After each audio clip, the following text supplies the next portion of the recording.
Dengan demikian biasanya menjadi tertutup. Mengapa tertutup? Karena kelompok yang demikian menjadi kurang masyarakat yang mendukungnya, ya, karena belum populer. Nah, di lain pihak ada juga seniman yang bisa disebut sebagai seniman integrated profesional. Artinya seniman-seniman profesional yang terintegrasikan dengan apa itu? Kalau saya kalau sudah ingat sandiwara Belanda itu apa itu? Maksud saya terintegrasi dengan nilai, ya, dengan nilai dan sistem-sistem kebudayaan dan nilai estetik yang sedang berkembang, ya. Nilai estetik dan nilai kebudayaan yang berkembang dengan istilah yang lebih sederhana seperti yang saya kemuat tadi, dengan tren-tren yang sedang berkembang, dengan tren-tren yang sedang berkembang. Nah, tentu saja saya lebih akan cenderung untuk menyoroti antara seniman yang maverick dan seniman yang integrated profesional ini kaitannya dengan sifat-sifat galeri yang ada. Tentu saja klasifikasi atau penyebutan-penyebutan ini tidak mutlak, tetapi pada forum pembicaraan saya siang ini bisa saya jadikan sebagai satu titik tolak, karena kita bisa membuat klasifikasi yang lain tentu saja. Di antara pemberontak dan integrated profesional tentu saja ada kan, tetapi kita tidak akan bicara dengan terminologi yang abu-abu dulu. Kita lihat dari maverickisme dan integrated profesional itu bagaimana hubungannya dengan galeri-galeri yang tumbuh. Saudara-saudara sekalian, kalau kita melihat ada dua klasifikasi tadi, tentu saja kita bisa melihat perkembangannya dalam sejarah. Kalau sejarah seni rupa, entah itu di Indonesia ataupun yang terjadi di Barat, itu bisa kita lihat secara dialektikal. Artinya ada suatu tesis yang sedang berkembang, dengan kata lain ada tren yang sedang berkembang, ya. Kemudian ada kelompok-kelompok yang melawan tren itu, ya. Dengan bahasa dialektika tentu saja itu antitesis, ya. Kemudian antitesis kemudian yang diikuti oleh sintesis. Antitesis adalah satu bentuk perlawanan. Suatu ketika berkembang menjadi sintesis, itu merupakan satu bentuk terbangunnya suatu komponen-komponen seperti yang saya sebutkan tadi untuk mendukung antitesis itu. Kemudian suatu ketika bisa menjelma menjadi tesis yang besar kembali. Nah, kalau kita melihat bahwa setiap kali ada dalam perkembangan seni rupa hal yang demikian terjadi, maka seniman maverick dan seniman integrated profesional ini selalu bergulir secara alamiah mengisi dinamika sejarah. Saya mempunyai satu ilustrasi yang aktual untuk saat ini. Pada beberapa minggu ataupun 1 bulan yang lalu mungkin, ya, ada sekelompok tertentu seniman-seniman yang mempunyai lukisan-lukisan abstrak itu memamerkan karya-karya mereka dari kota ke kota, ya, dari tim yang di sini, kemudian di Jogja, kemudian saya lihat mereka akan membawa ke Surabaya dan seterusnya. Dari statement-statement yang saya baca, mereka mengatakan bahwa seni abstrak itu sekarang mulai terpinggirkan. Oleh karena itu mereka ingin membuat satu reaktualisasi kembali, sehingga seni abstrak itu bisa diterima oleh publik kembali.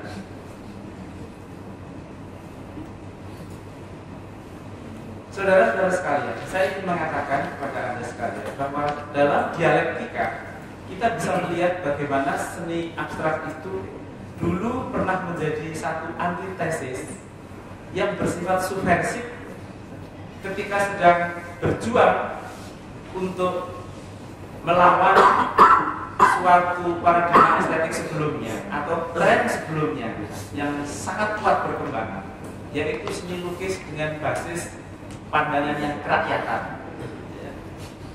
Maka pada waktu itu pelukis-pelukis di Jogja, misalnya, terutama di Jogja yang pada waktu itu berhadapan langsung dengan paradigma besar, yaitu paradigma seni kerakyatan yang dikembangkan oleh Sujoyono, Hendra, Avandi dan kawan-kawan dengan sanggar-sanggar yang besar, yaitu sanggar pelukis rakyat yang di dalamnya juga dikembangkan satu paradigma estetik kerakyatan yang lama-lama terkooptasi oleh paham kiri. Demikian juga seniman Indonesia muda yang di situ ada Sujoyono, yang akhirnya juga sama sekali menjadi kiri, sehingga pelukis-pelukis seperti Usman Effendi, kemudian Zaini, Trisno Sumarjo, dan Nazar keluar dari sini, kemudian mereka pindah ke Jakarta untuk mengembangkan bentuk-bentuk seni abstrak yang pada waktu itu merupakan satu bentuk estetik yang sangat berseberangan dengan bentuk-bentuk seni rupa dengan paham kerakyatan. Di sini kita bisa lihat bahwa seni abstrak pada waktu itu juga merupakan satu bentuk antitesis, ya, bentuk antitesis yang dikembangkan oleh seniman-seniman. Pada waktu itu selain pelukis-pelukis yang saya sebutkan tadi, di bawahnya lagi ada pelukis seperti Handrio, ada seperti Fajar Sidik, ada seperti Abbas Ali Basar dan sebagainya, yang G. Siddhartha yang baru pulang dari Netherlands. Pada waktu itu sama sekali tidak mendapat tempat untuk mengembangkan visi estetik mereka yang modern dan abstrak dalam lingkup paradigma estetik kerakyatan. Dengan demikian, saudara-saudara, kita bisa lihat seniman-seniman yang semacam ini adalah seniman-seniman maverick pada saat itu. Mereka berjuang sebagai pemberontak dan tertutup karena juga tidak mempunyai pendukung seni yang kuat. Handrio sering mengatakan kepada saya bahwa pada waktu itu paling-paling yang membeli lukisan saya itu adalah para ekspatriat yang dosen-dosen yang tidak begitu kaya itu, yang mengajar di UGM atau atas kebudayaan yang ada di Jogja lewat Kata Pustaka, ataupun ada ahli-ahli yang sedang meneliti, dan itu pun tidak sebanyak yang di Jakarta. Jadi dalam hal inilah kita bisa melihat Maverickisme itu terjadi pada pelukis-pelukis abstrak. Dan singkat cerita, hadirin sekalian tahu bahwa sesudah Orde Baru, ketika paham kiri itu lemah dan diam, maka seni dengan paradigma humanisme universal ini memberi peluang yang sangat besar pada seni abstrak. Seni abstrak menjadi tesis yang besar.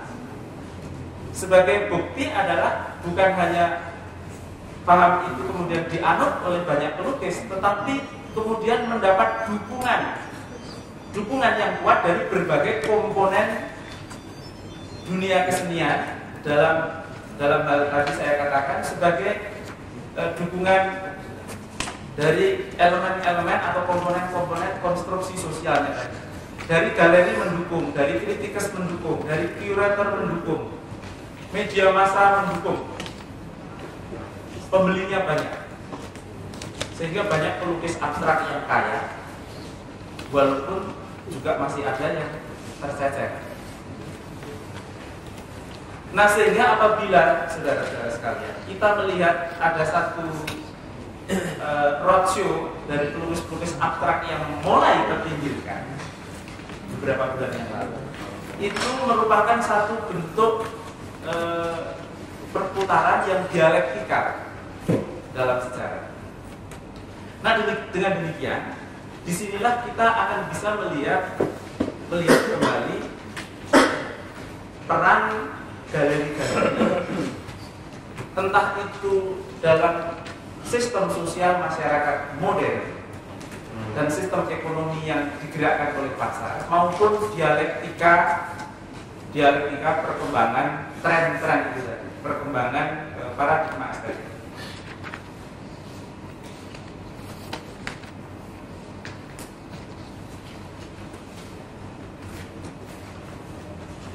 hal yang ingin saya kemukakan adalah untuk memasuki suatu dunia profesional dalam kehidupan kesenian. Saya tadi sudah menyinggung bahwa seorang yang bisa bersenyawa dengan tesis yang sedang berkembang atau tren yang sedang berkembang, seniman itu secara sosiologis bisa disebut sebagai seniman yang integrated profesional. Syarat-syarat menjadi seniman yang integrated profesional adalah satu, tentu saja dia harus mempunyai kekuatan untuk mengolah konsep-konsep secara baik. Jadi dia mempunyai konsep yang baik. Saya hanya bilang baik saja, tetapi ada grade baik yang bermacam-macam di sini, sampai excellent tentu saja. Jadi dari rodo-rodo baik sampai cukup baik, sampai excellent. Tetapi dalam kondisi baik, tentu saja. Konsepnya baik, kemudian tentu saja tekniknya harus baik, loh. Nanti ditolak Pak Edi kalau ini kok dibuat, misalnya ada lukisan begini, coba lihat belakangnya, lo kok tembus, bawa aja pulang. Jadi ada satu ujian yang sederhana saja. Ada lukisan sudah bagus dari depan itu, buat apel seperti apel, membuat buah seperti buah apapun ini ya. Ya kan? Tapi begitu coba deh dilihat dibalik, lo kok merembes sampai ke belakang, udah dibawa dulu pulang mas, nanti diganti dengan lukisan yang lebih baik. Jadi harus ada syarat teknis yang baik. Syarat teknis yang baik ini tentu saja saya tidak perlu menunjukkan level-level dan berbagai macam prosedur syarat yang sebenarnya rumit. Karena sekarang di dunia seni lukis ini sedang terjadi kesulitan-kesulitan untuk satu, mendeteksi lukisan itu palsu atau tidak. Dua, lukisan ini cukup kuat atau tidak. Karena banyak investasi yang sudah dikeluarkan, tetapi karena seniman-seniman kita sering tidak profesional, maka hal-hal seperti itu menjadi sandungan utama kita dalam mengembangkan diri. Konsep baik, teknik baik, yang satu ini yang lebih sulit. Dia harus mempunyai kecakapan sosial. Harus mempunyai kecakapan sosial supaya dia bisa menjadi integrated profesional. Dia harus bisa mengintegrasikan dengan nilai-nilai budaya yang sedang menguat dan berkembang maupun nilai-nilai estetik yang sedang menguat dan berkembang. Tanpa dia mempunyai kecakapan sosial, dia akan kesepian di Tulungagung, di Nganjuk, di Lampung, di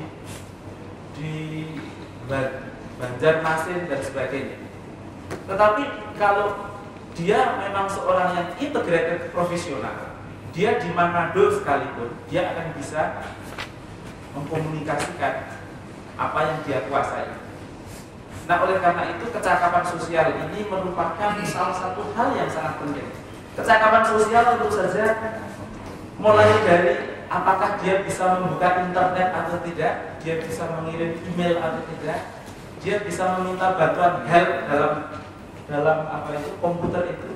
Saya pernah membaca ada seorang kiai muda di daerah Temanggung itu, dia bisa membuat satu jaringan pesantren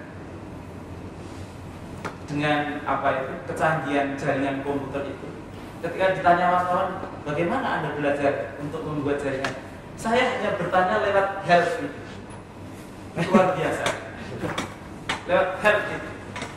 Ya, tentu saja syarat kecakapan sosial ini harus bisa bahasa Inggris. Bagaimana dia bisa bertanya pada help kalau helpnya itu ngomong bahasa Inggris melulu? Belum kalau salah penyet dan sebagainya. Ya. Nah, kecakapan sosial ini tentu saja bagaimana supaya dia suatu ketika walaupun berpenampilan eksentrik tetapi tetap wangi gitu loh. Paling tidak ya persyaratan mandi itu harus. Soalnya kan suka-suka seniman itu biar dikira seniman besar terus nggak pernah mandi, terus disobek-sobek terus ngomong jorok-jorok, padahal dia ngomong intelek memang nggak bisa. Mabuk-mabukan buat karya yang aneh-aneh. Nah, dalam hal seperti inilah kecakapan-kecakapan kerjasama sosial itu tentu saja daftarnya banyak, dan tentu saja setiap zaman, setiap kondisi, setiap ruang dan setiap waktu membutuhkan kesalahan yang berbeda-beda. Nah, dengan demikian dia nanti akan bisa menjadi integrated profesional. Nah, dalam hal ini saya ingin menegaskan bahwa tidak pernah ada seniman yang bisa hidup secara profesional tanpa masyarakat pendukung, ya kan? Tidak. Nah, dalam masyarakat pendukung ini harus dicari tahu kita ini hidup dalam ruang waktu yang bagaimana, dalam masyarakat modern yang kapitalistik, yang digerakkan oleh pasar. Tetapi pasar itu kan tidak mesti menaklukkan kita secara habis, kan? Kita kan bisa juga menjadi trendsetter. Jadi bagaimana supaya pasar itu juga bisa kita ajak berdamai, tetapi kita juga tetap menjadi seniman yang bisa mengembangkan visi-visi kultural. Jadi seperti di stiker-stiker itu loh. Jadi muda foya-foya, tua kaya-kaya, nanti mati masuk surga. Dalam arti seniman itu kan membutuhkan martabat. Jadi kalau cuma kaya saja, baru kaya saja kok sudah bangga. Jadi kaya itu belum ukuran. Jadi harus ada martabat. Kalau dia punya martabat itu berarti dia harus mempunyai investasi kultural. Nah, makanya galeri-galeri juga ada yang tidak mau kalau hanya komersial saja, tetapi juga tidak mau kalau dia hanya menjadi ruang rupa saja. Jadi bagaimana supaya kultural juga supaya komersial gitu. Wah.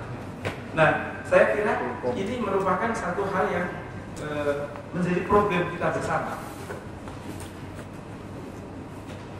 Nah, saudara-saudara sekalian, sejak zaman kolonial sampai sekarang, saya mempunyai daftar yang banyak bahwa pada masa-masa kolonial itu kita juga di tempat kita itu juga sudah mulai banyak tumbuh galeri-galeri yang memang dibutuhkan secara niscaya oleh munculnya profesi-profesi pelukis ini sebagai satu bentuk profesi yang baru.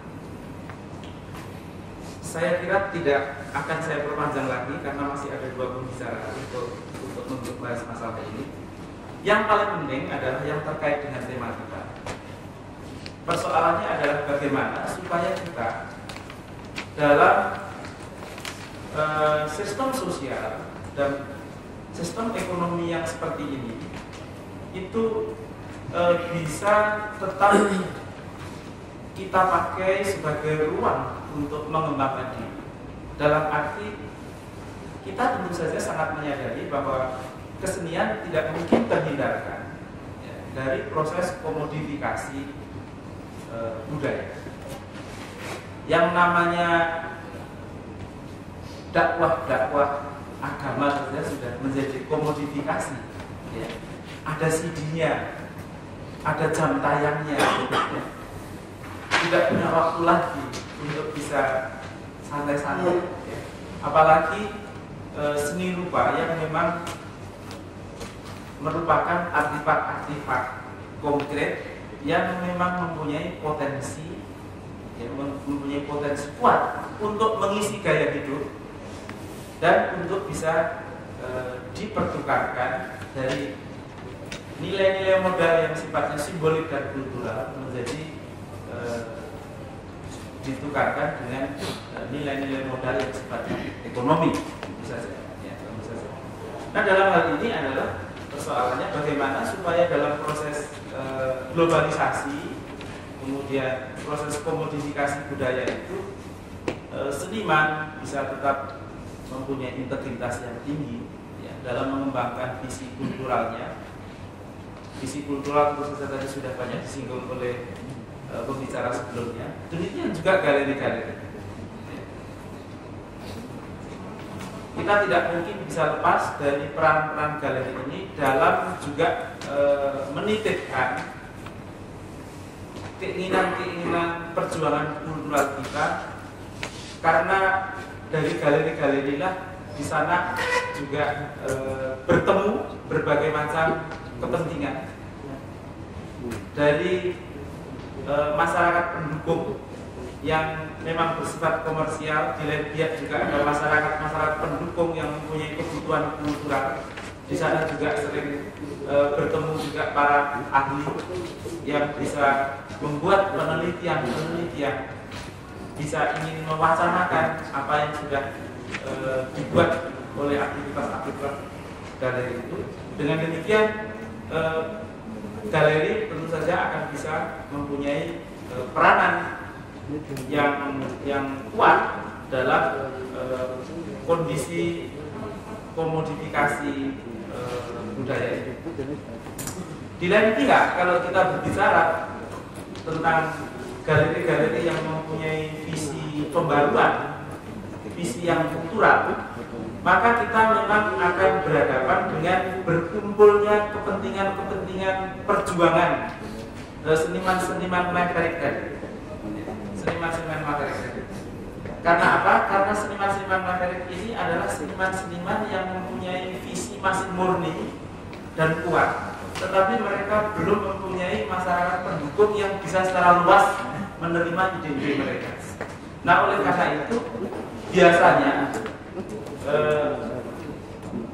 galeri-galeri ataupun ruang publik seni rupa yang semacam ini perlu ditopang oleh berbagai macam foundation yang juga mempunyai kepentingan untuk mengembangkan visi-visi yang bisa sama dalam hal ini, bertemu dengan visi seniman ataupun visi pejuang ruang publik seni rupa itu yang ada. Saya kira itu merupakan salah satu gambaran yang bisa saya kemukakan bagaimana kita melihat peranan galeri dalam konstelasi pasang surutnya suatu tren berkembang dalam sejarah maupun terkait dengan bagaimana bentuk-bentuk seniman yang berkembang dari perspektif sosiologis, dalam hal ini klasifikasi sifat seniman itu. Saya kira sekian dulu, saya cukupkan. Nanti bisa kita elaborasi lewat diskusi. Untuk itu terima kasih. Ya, terima kasih Mas Agus. Saya kira dari pembicaraan yang panjang lebar tadi, dalam beberapa paragraf terakhir tadi sebenarnya sudah bisa terbaca sebenarnya Mas Agus itu mau kemana misalnya mendorong forum ini. Jadi di era yang sekarang dengan sistem kapitalis yang digerakkan oleh pasar itu tentu membentuk juga masyarakat sosial modern itu ya, mau tidak mau itu harus mencari semacam cara gitu untuk bisa, tadi beliau menyebutkan ya, bisa komodifikasi, bisa menjadi trust center atau bisa apapun antara posisi seniman dengan galeri dan juga masyarakat pendukungnya gitu kan. Tapi di sini nampaknya Mas Agus itu lebih menunjukkan ke arah supaya seniman itu menjadi semacam seniman yang integrated profesional. Jadi dari situ masih ada visi yang culturalnya, tapi juga ada visi-visi yang secara dalam bahasa itu komersial yang masuk ke wilayah ekonomi.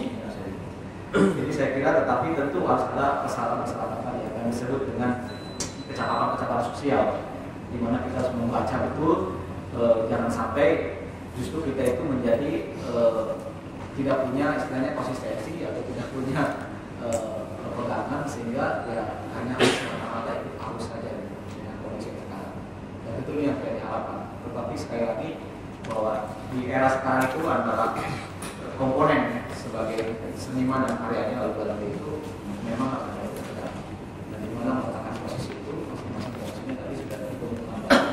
Dan sekarang saya kira kita akan mendengarkan juga misalnya pengamatan baik empirik maupun secara teoretik atau secara wacana yang akan disampaikan mungkin oleh Mas Agung Puja, karena beliau sendiri adalah mempraktekkan langsung sebagai di dunia wacana yang tentu harus berhubungan langsung dekat dengan seniman. Tetapi beliau sendiri adalah menjadi pelakon pengelola di notabene masih dianggap oleh orang mengatakan itu sebagai galeri atau selasa yang mempunyai misi natural, gitu ya. Bagaimana saya kira peluang hukumnya sama kondisi sekarang itu dan juga prospek depannya, saya kira mungkin Mas Agung bisa menyampaikan lebih banyak. Terima kasih Nadia. Selamat siang rekan-rekan sekalian. Maaf kalau suara saya agak bimbang karena sudah 3 kali ini menurut saya benar-benar buruk. Lama-lama saya senang sekali menyambut kesempatan dari panitia seminar ini untuk memberikan penjelasan tentang topik hari ini. Cuman mungkin kalau dibandingkan dengan penjelasan Mas Agus tadi, apa yang saya sampaikan kali ini mungkin jauh dari teoritik gitu ya. Lebih banyak empiriknya dan mungkin saya akan bicara ini secara singkat saja. Asumsi saya sebetulnya tetap berpijak pada apa yang tadi dipahami oleh analis sebagai moderator tentang medan seni rupa. Tadi Mas Agus juga menyebutkan bagaimana medan seni rupa ini sebetulnya terdiri dari berbagai komponen yang saling tergantung dan itu tidak bisa dipisahkan satu sama lain. Seperti juga dari penjelasan tentang bagaimana seniman sangat tergantung pada sistem sosial, pada galeri, pada kolektor, kemudian pada communal support tadi Mas Agus bilang. Jadi ini berkaitan dengan apa yang tidak saya jelaskan sekarang tentang bagaimana melihat peran atau fungsi galeri berdasarkan patronnya. Rekan-rekan sekalian mungkin sudah paham bagaimana sebuah galeri yang sering disebut sebagai galeri nasional itu sebetulnya sebuah bagian dari kebijakan makro nasional biasanya. Kalau kita lihat di negara-negara maju, pembagian galeri itu cukup jelas berdasarkan patronnya. Misalnya kita bisa katakan satu galeri pemerintah dan pemerintah itu yang sudah sangat jelas batasannya dan saya pikir tidak berlaku di mana-mana gitu ya. Dan galeri yang saya sebut tadi disokong oleh patron pemerintah memang biasanya mengandalkan atau bergantung pada kebijakan makro dari pemerintah itu sendiri. Galeri nasional, saya bisa menyebutkan salah satu contoh misalnya National Gallery of Art di Australia, di Canberra, itu merupakan lembaga yang mengelola koleksi negara. Jadi ini memang ada sedikit persamaan antara yang saya sebut dengan galeri dan museum dalam konteks ini, karena dalam beberapa hal galeri yang dikelola pemerintah itu biasanya juga berkembang menjadi museum. Jadi kadang-kadang dia berganti nama dan berganti juga program-programnya gitu. Tapi yang saya sebut dengan galeri nasional itu umumnya dia punya keterkaitan erat dengan sistem yang sifatnya makro gitu ya. Saya contohkan misalnya Galeri Nasional di Australia itu mengkoleksi berbagai macam karya-karya yang dia merepresentasikan bagaimana budaya Australia sesungguhnya. Jadi ini di sini ingin saya jelaskan bagaimana galeri itu memegang fungsi sebagai parameter, sebagai rujukan utama, sebagai patokan gitu ya. Patokan bagaimana melihat sebuah karya yang kita akan baik atau artinya menjadi objek yang harus dikaji dan dipandang sebagai paradigma estetik yang penting gitu. Di Galeri Nasional Australia itu mereka mengkoleksi karya-karya